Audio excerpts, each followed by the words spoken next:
Hace más de 100 años, un grupo de intelectuales elaboró un pensamiento que rechazaba valores como la igualdad, la pluralidad, la democracia e incluso los derechos humanos. Fue durante la República de Weimar, en Alemania. Sus ideas fueron el puntapié inicial para que muchos otros pensadores retomen sus conceptos y los reformulen para aplicarlos en sus propios contextos. Durante todo ese proceso se fue tejiendo el discurso actual de la derecha radical. En esta serie hemos hecho un recorrido por cada uno de los rincones históricos y actuales de ese pensamiento político. En este último episodio nos vamos a permitir reflexionar sobre lo que vendrá, sobre lo que se ha podido hacer o no contra estas ideas y en especial sobre lo que se podría hacer para defender esos valores que las nuevas derechas pretenden eliminar: la igualdad, la pluralidad, la democracia y los derechos humanos.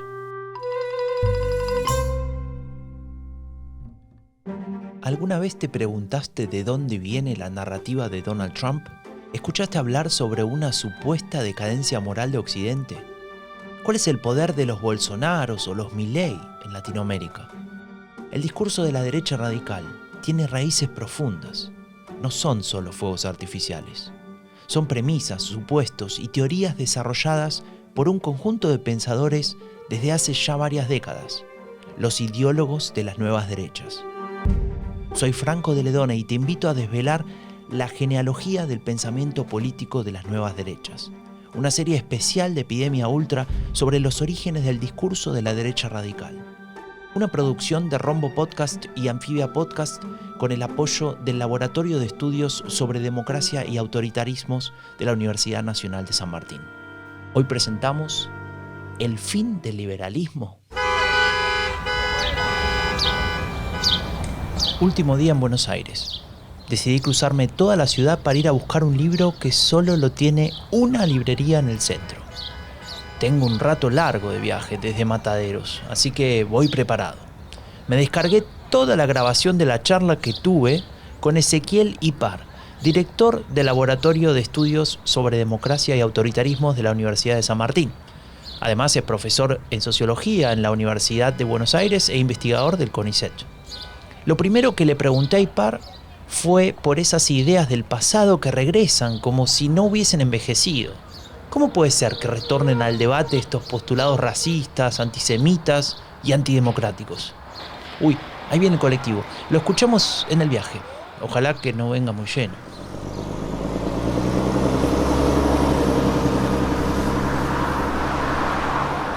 El retorno de estas ideas viejas, que aparte están cargadas de hechos trágicos, de hechos extremadamente violentos, ¿no? Vos citabas el antisemitismo, que es en el siglo XX el responsable de uno de los genocidios más tremendos en la historia de la humanidad.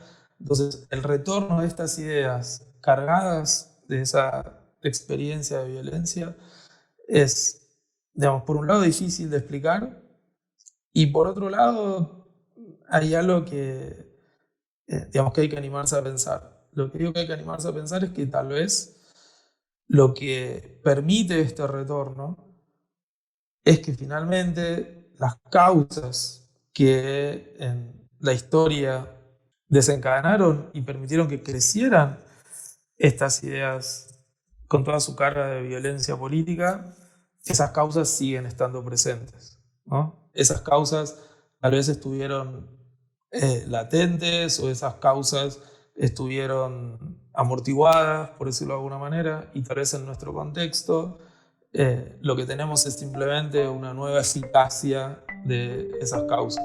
Hablemos entonces sobre esas causas. En primer lugar, la crisis económica, la crisis del capitalismo, la crisis que lo que genera es una experiencia muy fuerte de inseguridad, inestabilidad, de potencial pérdida de la propia identidad social. Supongamos, este es el caso clásico de los que tienen un empleo y sienten que por el desarrollo de la crisis pueden perder ese empleo, tienen un estatus socioeconómico y sienten que puede perder ese estatus, ¿sí? Tienen una posición social que creen que se puede ver afectada o que se volvió insegura por la crisis. Esa es una causa, sin dudas. La segunda es que existen hoy, como existieron en el pasado, intereses, ideologías políticas que responden a esos intereses, que en este contexto de crisis están dispuestos a saltarse los límites, digamos así, del juego de la institucionalidad republicana, en nuestro caso de la institucionalidad democrática. Eso es otro fenómeno inquietante del pasado que de algún modo se repite, ¿no? Intereses que pueden ser económicos y políticos. Hay también, no sé, en Latinoamérica intereses del Poder Judicial, por ejemplo, que en este contexto de agudización de la crisis y frente a esta pérdida que pone en la experiencia la crisis social, juegan con transgredir los límites de la institucionalidad. Y después, como última causa de esta, vos lo decías muy bien, de este retorno, ¿no? De esta reemergencia de ideas muy viejas, muy reaccionarias y también muy violentas, yo pondría la falta de contranarrativas o la falta de narrativas alternativas para interpretar esta crisis. Hay ahí un vacío, una vacancia de otro tipo de ideas que interpreten otro tipo, digamos, que interpreten de otra manera los malestares que provoca la crisis social. Y queda claro que sin contranarrativas, los discursos de las nuevas derechas corren con una gran ventaja.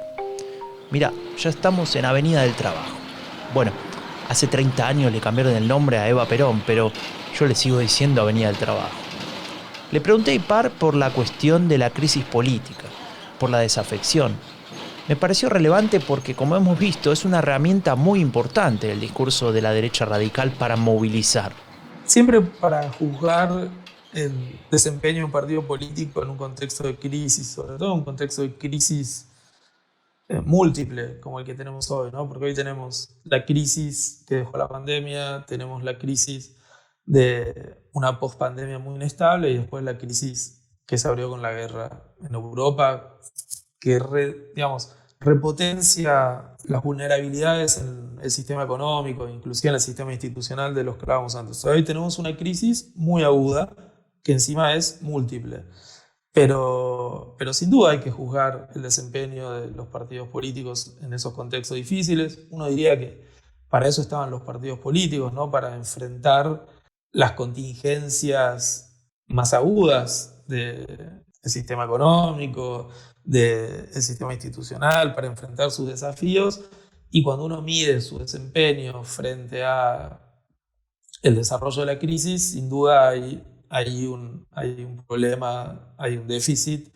El problema es cuando se va automatizando, es decir, cuando los partidos políticos no solo fracasan con sus propuestas para resolver los problemas de la crisis, sino cuando se acostumbran a fracasar y cuando normalizan esa idea de que finalmente no tienen mucho para ofrecer y que, bueno, el sistema es tan complejo y la crisis es tan grave que lo único que puede hacer un partido político, digamos, del sistema es un paliativo que encima se sabe que no va a resolver nada estructural.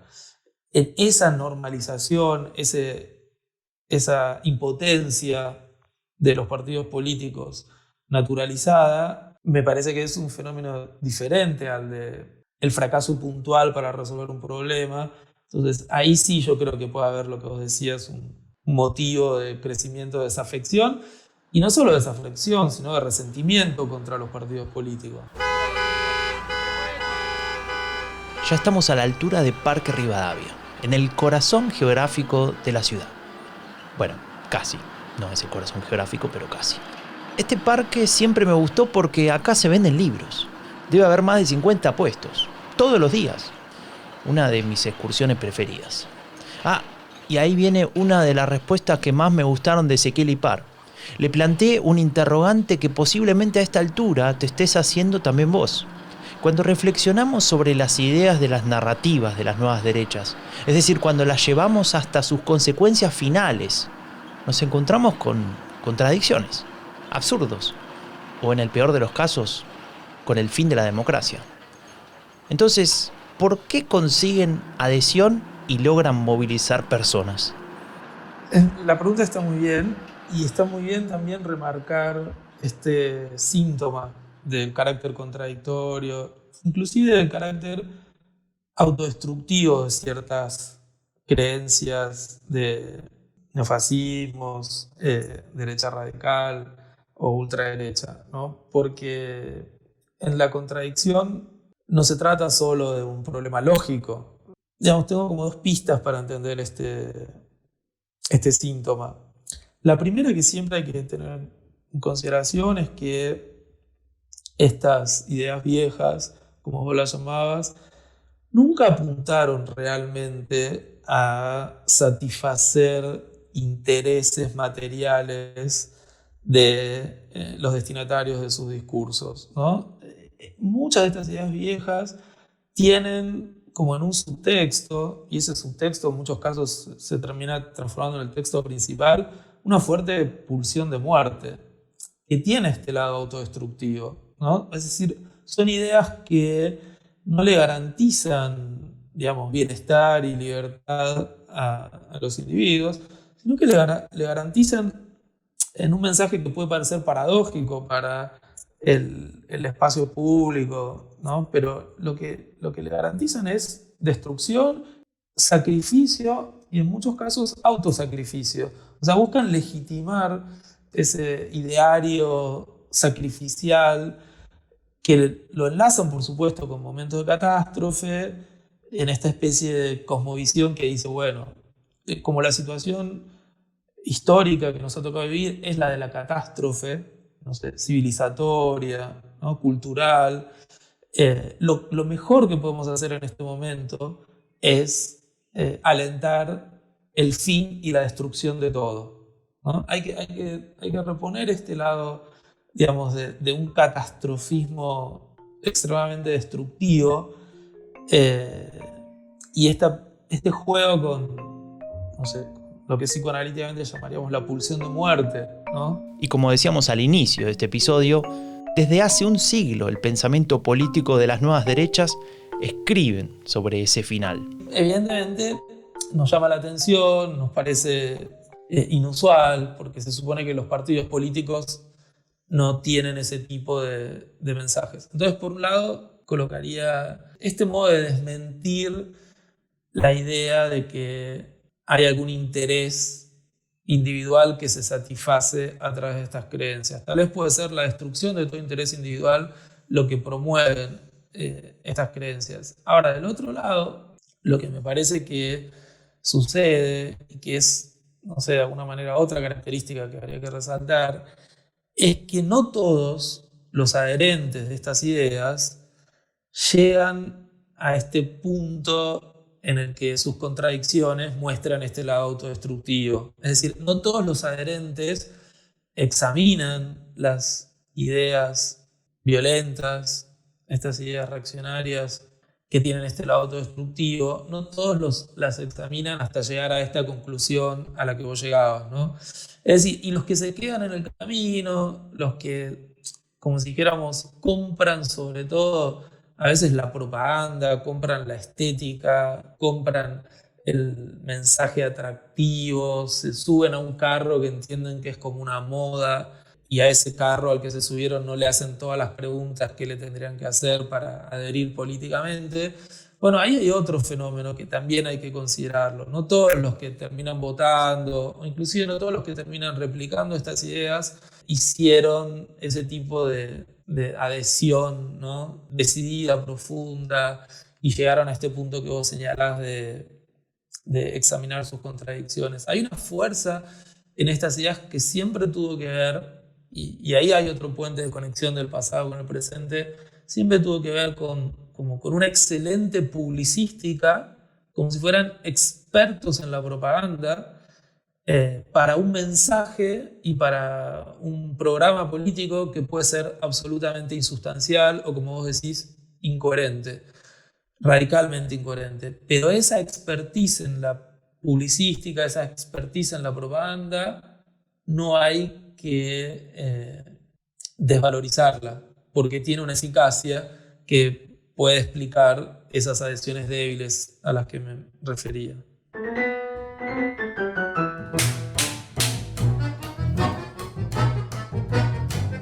Estamos en la esquina de San Juan y Boedo. Sí, ya sé, me desvío un poco. Un lugar histórico, al menos para mí. Me voy a tomar un café mientras que Ipar te cuenta qué han hecho las izquierdas frente a las nuevas derechas. Para ser claros, implicar la densidad del problema que estás planteando, habría que hablar de izquierdas en plural, porque tal vez, y ahí sí persiste el problema, las izquierdas en plural, o sea, diría muchas izquierdas, casi todas las izquierdas, tienen mucho problema para enfrentar este desafío de las nuevas derechas. Entre todas las cartas que puede jugar ideológicamente, políticamente, las izquierdas, una alternativa que estuviera a la altura del desafío. Entonces ahí me parece que persiste el problema, aun cuando lo complejizamos, ¿no? Ni una izquierda más radical, ni una izquierda más por fuera del Parlamento, ni una izquierda más moderada o más socialdemócrata o más logra encontrar como la llave de este acertijo. Me parece que hay algo que tiene que ver con la irracionalidad del discurso de las nuevas derechas frente a los problemas que se propone propagandísticamente resolver o superar, que es una irracionalidad a la que las izquierdas, digamos, no le pueden competir. Es decir, como hoy las izquierdas no pueden hacer el tipo de promesas mágicas o más o menos mitológicas que tienen las nuevas derechas. Y ahí aparece todo el tema de las soluciones absolutamente abstractas y simplificadoras de problemas muy complejos. Ahí aparece el tema de la propia experiencia de la dificultad del gobierno, que estas nuevas derechas, por lo menos hasta ahora, no tienen o no tenían. Esa sería la parte realista del problema, pero me da la impresión de que los inconvenientes de la izquierda no se terminan ahí. Pero más allá de esa parte realista, que tiene un lado medio de funcional, de cómo funcionan las izquierdas al interior de este momento histórico, lo que yo creo es que estas izquierdas en plural tienen dos problemas. El primero, tienen muchos problemas para construir un horizonte común. Es decir, esa pluralidad de perspectivas, ideologías, modalidades de ejercicio del gobierno está muy separada, muy fragmentada, y a veces lo que uno nota, sobre todo en la coyuntura actual, es que a las derechas le cuesta mucho menos, digamos, unificarse, fusionarse, actuar como sobre la coyuntura, como si fuera, digamos, construir un bloque, ¿no? Y después el otro tema es la relación de estas izquierdas con la ciudadanía y lo que se conocía como las bases históricas de las izquierdas, ¿no? Y acá sí me refiero a su relación con la clase trabajadora. Ahí hay otro problema que tiene un lado estructural. Esto no responde solo a problemas, digamos, psicológicos. Hay algo estructural con las transformaciones del capitalismo, las transformaciones del mundo del trabajo, que hace tiempo que vienen modificando la fisonomía de la clase obrera, y la vienen modificando en muchos sentidos, pero hay uno que se volvió urgente y para el cual me parece que las izquierdas tienen pocos recursos, que es el tema de la precarización. La hiperprecarización de las condiciones laborales que acompaña a una precarización de las condiciones de vida. Me parece que eso, que ya no es el mundo después de la primacía del mundo estable, salarial, industrial, ¿no? No es solo la transformación, digamos, post-industrial o post-fordista, como se llamaba en los años 80, sino que es una nueva forma de hiperexplotación del trabajo que pasa por una transformación muy radical de la forma de contratación, de la forma de establecer la dependencia, un mercado de trabajo que se vuelve hiper exigente. Hoy sobre todo tenés una juventud precarizada que tiene mandatos de sus obligaciones laborales que son muy profundos, como una filigrana. No sé, estoy pensando ahora en los programadores, por ejemplo, que tienen exigencias en términos del tiempo que tienen que dedicar, el esfuerzo mental, la planificación que tienen que utilizar para desarrollar sus tareas. Es decir, las obligaciones laborales los penetran en su experiencia subjetiva muy profundamente, con exigencias, y a veces les devuelven muy poco. O sea, les devuelven inestabilidad, les devuelven en muchos casos malas remuneraciones, les devuelven la imposibilidad de planificar su futuro. Y a esa situación, llamémosle, de la nueva clase obrera precarizada, me parece que las izquierdas todavía no le encontraron, digamos, la respuesta superadora, y no le encontraron ni siquiera la interlocución. O sea, ni siquiera encontraron el modo de acercarse a esa nueva situación de las clases trabajadoras.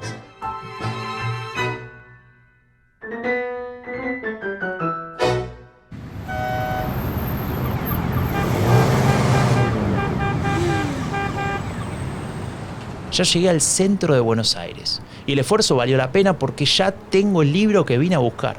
Se titula Un mundo después del liberalismo. Su autor se llama Matthew Rose y en su introducción, que ya me leí sentado en esta placita de San Telmo, lanza una verdadera provocación. Justamente algo que le había preguntado a Ezequiel Ipar. ¿Son los pensadores de la derecha radical los únicos que se han planteado la idea de que el liberalismo terminará y por ello formulan su modelo de sociedad en tanto alternativa? ¿Deberíamos pensar también nosotros en que el liberalismo y eventualmente sus valores van a terminar? Digamos, la adhesión más superficial, también habría que decirlo, ¿no?, al constitucionalismo liberal democrático, y por el otro lado un crecimiento de todas estas imaginaciones postliberales del lado de la derecha más radical. Me parece una excelente pregunta de por qué no puede haber un pensamiento de izquierda que asuma ese desafío. Yo diría que en términos del pensamiento filosófico que vos mencionabas en tu pregunta, sería un poco injusto decir que no hay una reflexión sobre los límites del liberalismo político, digámoslo así, y la búsqueda de posibles soluciones. Digo, por ejemplo, no sé, por mencionar un caso, pero digo, no sé, la Escuela de Frankfurt, incluso Habermas, en toda su larga obra, intentó pensar ese modo de trascender desde dentro a la democracia liberal, ¿no?, radicalizando la democracia, pensando en un constitucionalismo democrático que supere los límites del individualismo, el propietarismo, ¿no?, de la tradición liberal. Entonces, tal vez la pregunta es por qué esos límites no pudieron ser problematizados, no a nivel de las ideas, sino a nivel de las propuestas políticas. Ese sí me parece un punto clave, porque lo que uno nota en la derecha radical es que no solo se trata de señalar teóricamente límites del constitucionalismo liberal, sino de hacer una propuesta política en ese sentido. Y hacer propuestas políticas, como decíamos antes, que pueden ser absurdas, contradictorias, pero sin embargo las sostienen en el espacio público. La pregunta es por qué, como si dijéramos, los partidos de izquierda no se animaron a trascender desde dentro, o sea, conservando todos los valores, las garantías y las cosas positivas que históricamente descubrimos que tiene el constitucionalismo liberal, pero superarlo en sus limitaciones a través de propuestas políticas. ¿Será que nadie se anima? ¿Será que estamos muy cómodos así? Y ahí sin duda, hay algo muy timorato, hay algo muy conformista, que era lo que vos mencionabas, porque, por ejemplo, no hay grandes propuestas de, no sé, reformas constitucionales, no hay grandes propuestas de nuevas formas jurídicas, donde aparezcan, no sé, derechos colectivos de otra manera, donde aparezca una puesta en cuestión de los efectos más dramáticos del derecho irrestricto a la propiedad privada, por ejemplo, ¿no? Que se enlazan con esa dominancia del liberalismo dentro del constitucionalismo contemporáneo. Hoy tenés, muy probablemente, ahí están los estudios de Piketty que me parece que lo demuestran muy bien, una de las sociedades más desiguales. O sea, volvimos a las formas de la desigualdad radical de fines del siglo XIX, comienzo del siglo XX. Y lo que está detrás de esa desigualdad es un tipo de interpretación del derecho de la propiedad privada, del derecho de apropiación de la producción material de la sociedad. Bueno, ¿por qué no hay propuestas de izquierda que cuestionen ese uso del derecho, esa configuración donde el derecho solo sirve para garantizar un tipo de apropiación que genera estos niveles absurdos de desigualdad? Me parece que es una pregunta muy pertinente. Y sí, la última pregunta se caía de madura. ¿Se puede pensar en una alternativa superadora que mantenga los valores positivos y a la vez pueda dar respuesta a los desafíos sin resolver? ¿O acaso estamos, como decía antes, muy cómodos así como estamos? Una forma muy precisa que tiene un modelo teórico y tiene toda una reflexión y una serie de fundamentos hasta empíricos, diría, es la puesta en cuestión del derecho a la propiedad cuando genera este tipo de niveles grotescos y absurdos de desigualdad. Pensemos hoy en esa noticia que escuchamos todo el tiempo de el volumen del capital de determinados mega empresarios, sobre todo de las empresas tecnológicas contemporáneas, ¿no? Y leemos eso de que, no sé, Bezos tiene el producto bruto de ¿no? toda África, y Elon Musk tiene en su riqueza personal como el producto bruto equivalente de tantos millones de habitantes del planeta. Bueno, ¿por qué no hay ideas que se transformen en propuestas políticas que puedan poner en cuestión ese tipo de apropiación de la riqueza social y que puedan poner en cuestión, digo, inclusive con medidas reformistas como cuestiones impositivas? Como decir, bueno, tal forma de apropiación de bienes públicos, porque muchos de estos empresarios tecnológicos se apropian de bienes públicos como los datos y la información de las personas, ¿no? Pero bueno, que haya un límite a esa apropiación y al mismo tiempo que haya una compensación impositiva, como decir, no, bueno, a tal nivel de acumulación de riqueza le tiene que corresponder un tipo muy diferente de contribución fiscal. Y hay propuestas de impuestos a los mega ricos, hasta en los Estados Unidos hay grupos de billonarios, ¿no? que están proponiendo un programa fiscal específico y no hay ningún partido político que se sume a esas propuestas.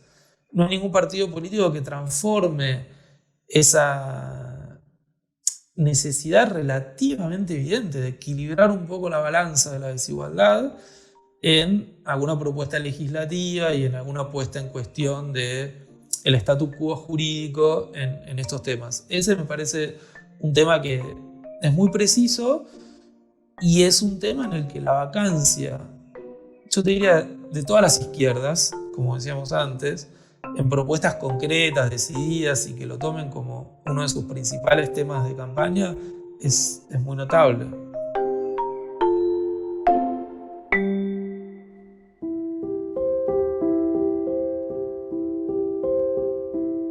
Este viaje se termina. Es hora de volver a casa y descansar. Y tal vez de tomar todas estas ideas, todos estos análisis de expertas y expertos que nos han acompañado a lo largo de toda esta serie y pensar en qué podemos cambiar. ¿Qué podemos hacer para fortalecer un mundo en el que la igualdad sea la meta, en el que la pluralidad y el respeto sean el camino, en el que la democracia sea la base legitimadora y en el que los derechos humanos sean el valor más importante? Y no creo que con eso alcance. No podemos quedarnos en esa comodidad. Y sí, esos son los valores que nos guían, y está muy bien, pero necesitamos algo más. La realidad nos muestra que hay desafíos, que hay problemas, que hay injusticias, y por lo tanto que debemos repensar cómo construir un mundo más justo, con qué herramientas y con cuáles reglas. Si no lo hacemos, es posible que estemos perdiendo una gran oportunidad. Y lo que es peor, es posible que el pensamiento de las nuevas derechas se adueñe de esa oportunidad.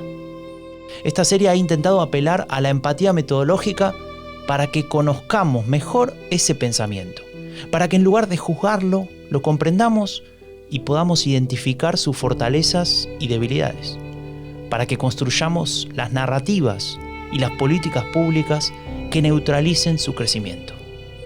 Ahora te toca a vos.